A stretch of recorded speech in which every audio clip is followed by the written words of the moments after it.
Hello and welcome to the Calmcast, a time to feel calm and think clearly. I'm Claire Downham, the Queen of Calm, a transformational life coach. I was a burnt out head teacher who finally made the journey to calm after years of trying, and I want to prevent you from having to do the same. The Calmcast is a series of short explorations, gently guiding you back to your natural state, which is calm and clarity. Just listen like you would listen to music, with an open mind and curiosity. There's nothing else to do. Now let's relax into today's episode. So today's session is about being inside someone else's head. It's funny how it happens, but yesterday most of my coaching conversations seemed to involve conversations about being inside other people's heads, the information that people think is there, what they think other people are thinking, particularly what they think they're thinking about them, and that old question, why? Why is somebody behaving in a way that I don't agree with, or I don't like, or what's behind that? So I had all those interactions yesterday, and then this morning I was talking to my fiance, and he's been working at home since the start of 2021. His furlough before that, so he wasn't working at all. But he went to we didn't have an office chair for him, so he went to work and got an office chair. So he's been asked to take the office chair back. So today he's driving to the other side of Leeds with his office chair that he has, and he's going to bring back another office chair with him. So we were having this conversation about why is it that they have to have that particular chair back in the office, and he has to then bring a different office chair home. So we were couldn't they just use the other office chair? So we had this conversation, and then I said, well, do you know what I think? I think it's some woman who can't stand to not have matching chairs in the office. So she goes in, she doesn't like the fact that the chairs aren't matching. And then I was laughing because I realised, of course, first of all, I don't know it's even a woman that's made this decision who wants this chair back. I don't know that it's going to match all the other chairs in the office. I don't know that that's what that person is thinking. Now, in that particular situation, it's quite light, it's funny.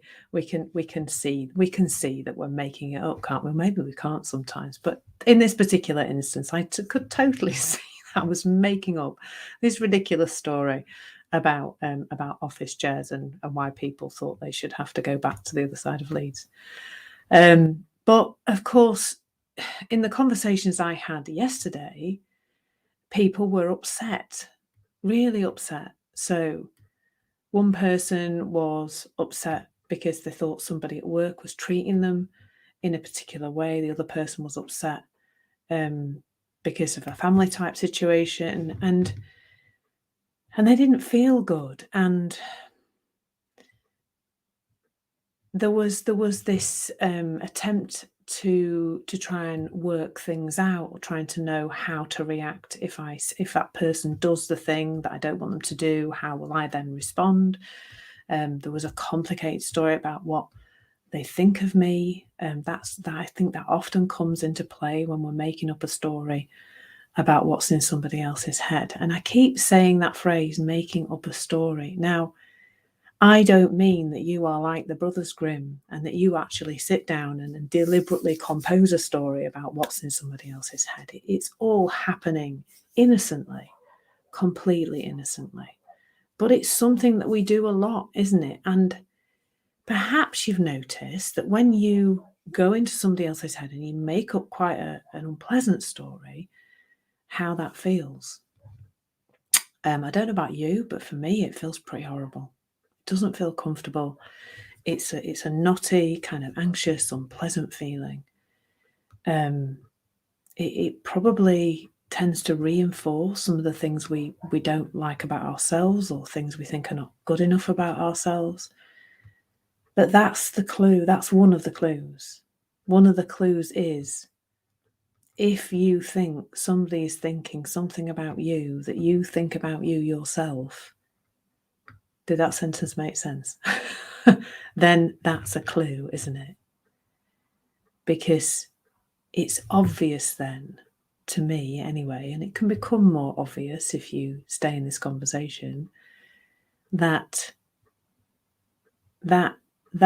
idea of what somebody else is thinking about you must be coming from you, because it's to do with how you see yourself, not how the other person sees you. If you've got a thought about what is in somebody else's head, where else can that exist but in your head? And I know it's really easy, isn't it, to see a look on looks on faces. That used to make me smile when I used to deal with year 4 girls in the cloakroom, when I was a head teacher, that often, she looked at me funny, and that's why I pushed her. And I know you're not going around pushing people, but it's a similar thing. It's a story. The look on someone's face could mean a million different things. It could mean that they got out of bed the wrong side this morning, had a row with the other half, the kids were being a pain in the backside, and they got stuck in traffic on the way to work. And then they come into work with a face like, I was going to say something I used to say, with a face like a smack backside. They look, wet weekend, face like a wet weekend. And you think that's something about you. And it probably isn't. It more than likely isn't. So the first thing is we just don't know. And the second thing is anything that we're putting in that space of somebody else's head is being created by us in our heads. And even the reading of another person, because I remember when I was learning coaching, being told this is how you read people, and you look at their eye movements, and I just tend to be present with people now, really. I find that much easier, less on my mind. But we're kind of led to believe that we can read other people, aren't we? But we can't, because again, if you're looking at the expression on somebody else's face, all this conditioned stuff that's in you is creating what that face means, what that expression means. Always. That is always happening. But there's a beautiful clue that your body is going to always give you when you do this, and that's the horrible feeling. Horrible feelings are amazing, actually. Like, I would have never said that in the past. It's amazing to feel horrible. But boy, is there so much information in an off feeling. It's so juicy, because it's telling you that your thinking is off. That's all. It's telling you that you're believing something that isn't true. It's telling that you're caught up in some kind of story, in a daymare. You're caught up in a daymare.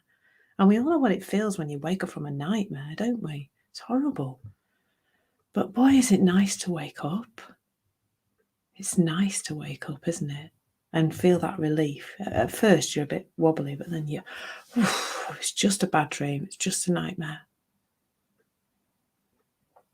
So, I'm here to wake you up, and your feelings are here to wake you up. They are a beautiful message.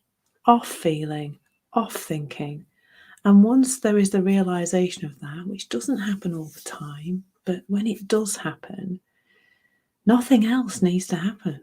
You don't need to do anything. You don't need to fix any of it. It just naturally falls away.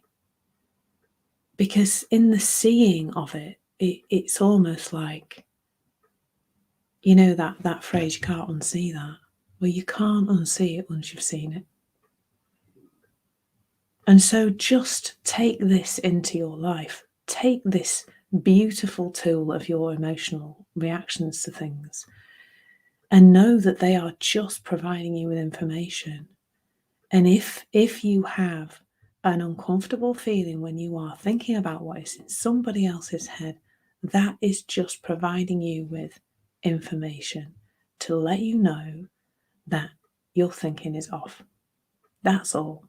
You're making up a story. It doesn't feel nice. And it's very difficult to carry on doing it once you've seen it like that. It's so powerful. Thank you so much for listening. There's nothing to do now but bring some awareness to how this is working out in your life. Listen regularly to experience longer and longer periods of calm. This has been the Calmcast with Claire Downham, Queen of Calm. Take care and keep listening.